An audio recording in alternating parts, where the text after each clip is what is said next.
हमारी भक्ति ही है हमारी शक्ति, जो जोड़े हमें प्रभु के साथ।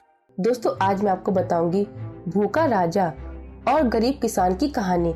लेकिन उससे पहले आपसे रिक्वेस्ट है कि अगर आपने अभी तक हमारे चैनल को सब्सक्राइब नहीं किया है तो चैनल को सब्सक्राइब करें और वीडियो को लाइक जरूर करें, ताकि आपको और भी ऐसी महत्वपूर्ण जानकारी मिलती रहे।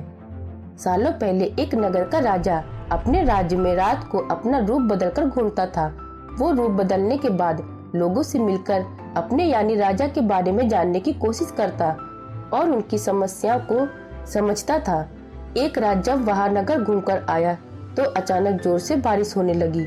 उसने देर किए बिना एक गरीब के घर का दरवाजा खटखटाया। राजा के दरवाजा खटखटाने के बाद घर से एक व्यक्ति निकला। वह एक गरीब किसान था जो अपनी पत्नी और बच्चों के साथ रहता था। बारिश तेज थी तो किसान ने राजा को अंदर आने के लिए कहा। राजा ने घर में जाने के बाद पूछा, क्या आप मुझे कुछ खिला सकते हैं? मुझे बहुत तेज भूख लगी है। वो गरीब किसान और उसका परिवार 3 दिनों से भूखा था और उसके घर में एक भी दाना अन्न का नहीं था। किसान के मन में हुआ कि भले ही हम भूखे हैं, लेकिन अपने अतिथि को यूं भूखा नहीं रख सकते। अब किसान ये सोच सोचकर बेचैन हो गया कि अपने अतिथि का पेट कैसे भरा जाए। तभी उसे घर के सामने वाली दुकान से चावल चुराने की तरकीब सोची। उसने सिर्फ अतिथि के लिए ही 2 मुट्ठी चावल लिया और उसे पकाकर राजा को खिला दिया। तब तक बारिश रुक गई थी और राजा अपने घर चला गया। दूसरे दिन दुकान का मालिक अनाज की चोरी की शिकायत लेकर राजा के पास पहुंचा।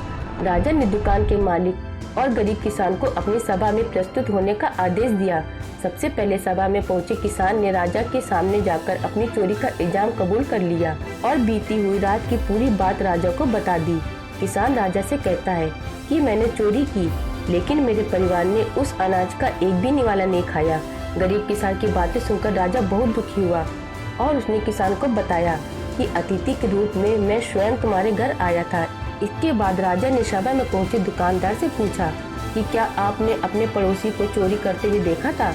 दुकानदार ने जवाब दिया कि हाँ, मैंने इसे रात में चोरी करते हुए देखा था।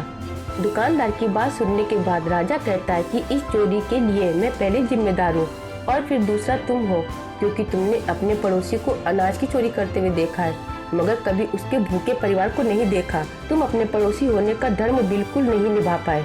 इतना कहने के बाद राजा ने दुकानदार को सभा में जाने के लिए कह दिया और किसान की निष्ठा भाव को देखकर उसे 1000 सोने के सिक्के इनाम के रूप में दे दिया। तो दोस्तों, इस कहानी से हमें क्या सीख मिलती है कि अगर आस पास रहने वाले मुसीबत में है तो हमें उसकी मदद करनी चाहिए।